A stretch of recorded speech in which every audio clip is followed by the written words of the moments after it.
Subscribe करें pro music channel को और बेल आइकन को दबाना ना भूलें ताकि आप देख पाएंगे लेटेस्ट वीडियो सबसे पहले।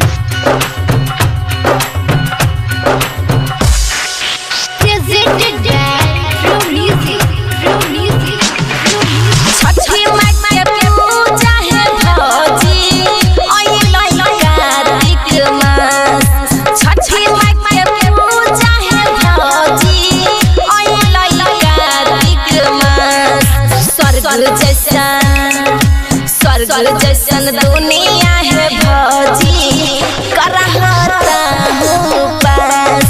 स्वर्ग जैसन दुनिया है भौजी करहता हूँ पास।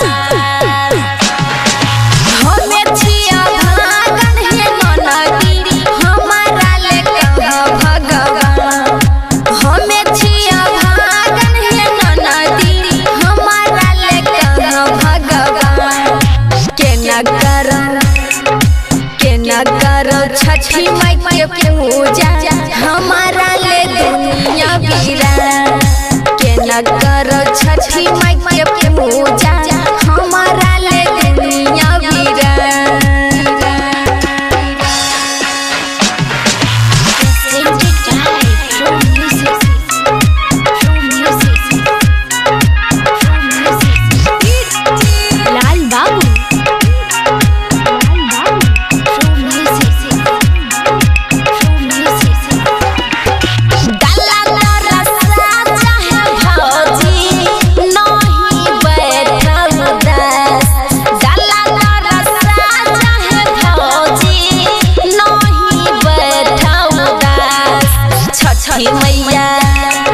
छठी मैया पूरा करथिन दिलवा में रखायास।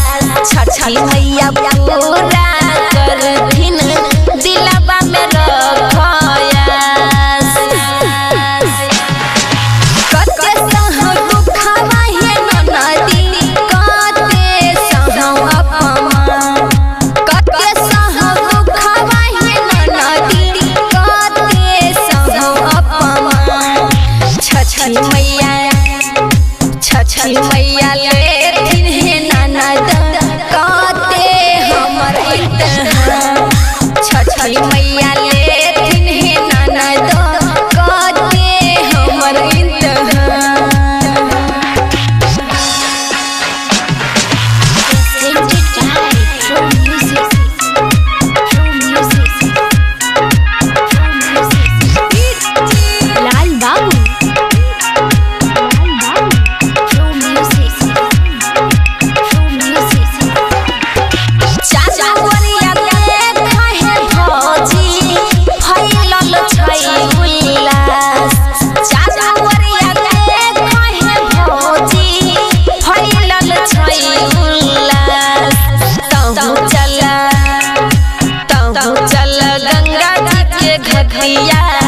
दिलवा में ला बहुलास कहूँ चल गंगा जी के घटिया दिलवा में ला बहुलास।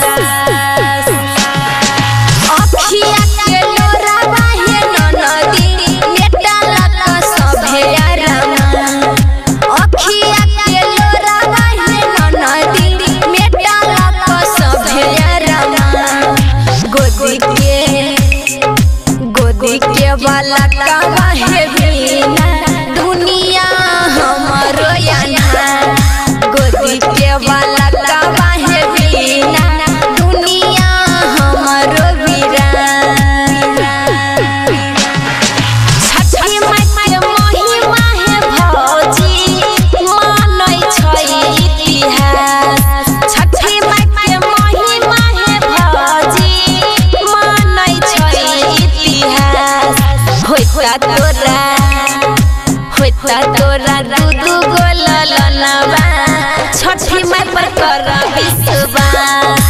होता तोरा दू गो ललनवा छठी माई पर कर विश्वास। बाबा खलीफा रिकॉर्डिंग स्टूडियो बरोरा बेगूसराय।